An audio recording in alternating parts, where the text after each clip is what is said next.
ആദ്യ കാലഘട്ടത്തിലുള്ള മനുഷ്യന്റെ ഒരു പ്രയാണം നോക്കുകയാണെന്നുണ്ടെങ്കിൽ അവന്റെ സ്വത്വങ്ങൾ പല ഘട്ടത്തിലായിട്ട് തകർക്കപ്പെട്ടിട്ടുണ്ട്. സ്വത്വങ്ങൾ എല്ലാ കാലത്തും നിലനിൽക്കണം എന്നുള്ള വാശി ശരിയല്ല. മനുഷ്യൻ ഒരിക്കലും അങ്ങനെ ചെയ്തിട്ടില്ല. മനുഷ്യൻ സ്വത്വങ്ങളൊക്കെ നശിപ്പിച്ച് തന്നെയാണ്. കാട്ടാളന്റെ മനുഷ്യന്റെ സ്വത്വം നശിപ്പിച്ചാണ് നിങ്ങൾ ഗോത്ര മനുഷ്യനായത്. ഗോത്ര മനുഷ്യന്റെ സ്വത്വം നശിപ്പിച്ചാണ് നിങ്ങൾ നാട്ടുമനുഷ്യനായത്. നാട്ടുമനുഷ്യന്റെ സ്വത്വം നശിപ്പിച്ചാണ് നിങ്ങൾ നാഗരിക മനുഷ്യനായത്. നിങ്ങൾ ഒരിക്കൽ ആദിവാസിയായിരുന്നു. ആദിവാസിയുടെ സ്വത്വത്തിൽ എന്നും ആദിവാസി നിൽക്കണമെന്നുള്ള വാദം മാനവിക വിരുദ്ധമാണ്. നമുക്ക് ആദിവാസികളൊന്നും ആവശ്യമില്ല. എന്തിനാണ് ആദിവാസികൾ? ഞാൻ പലരും ചോദിക്കുന്നത്, ഈ ആദിവാസികൾ എന്ന് പറയുന്ന വർഗം ഒരു ആഭരണമായിട്ട് നിലനിർത്തേണ്ട കാര്യം നിങ്ങൾ ആദിവാസിയാകാൻ താല്പര്യപ്പെടുന്നില്ല. നിങ്ങളുടെ മക്കൾ ആദിവാസിയാകാൻ താല്പര്യപ്പെടുന്നില്ല. ഉള്ളിൻ്റെ ഉള്ളിൽ ആദിവാസിയുടെ സംസ്കാരം മഹത്തരമാണെന്ന് നിങ്ങൾ ചിന്തിക്കുന്നില്ല. അങ്ങനെയാണെങ്കിൽ നിങ്ങൾ അങ്ങനെയല്ലേ അവരെ കൂടെ അല്ലേ ജീവിക്കേണ്ടത്?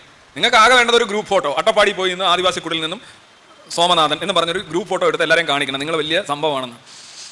ആദിവാസികൾക്ക് നമ്മൾ കോൺസ്റ്റന്റ് ആയിട്ടുള്ള സഹായങ്ങൾ കൊടുക്കണം. അവർക്ക് യഥാർത്ഥത്തിൽ അവരുടെ നിലയെക്കുറിച്ച് വലിയ ബോധമില്ല.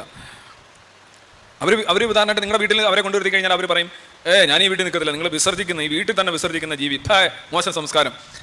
ഞങ്ങളാണെങ്കിലും അങ്ങ് വീട്ടിൽ നിന്ന് ഒരുപാട് ദൂരെ പോയാണ് വിസർജനം നിർവഹിക്കുന്നതെന്ന് പറയും.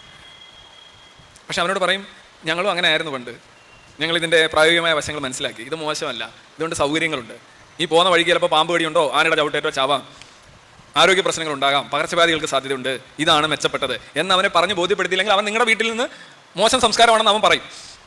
അപ്പോൾ അവരെ ബോധവൽക്കരിക്കേണ്ട.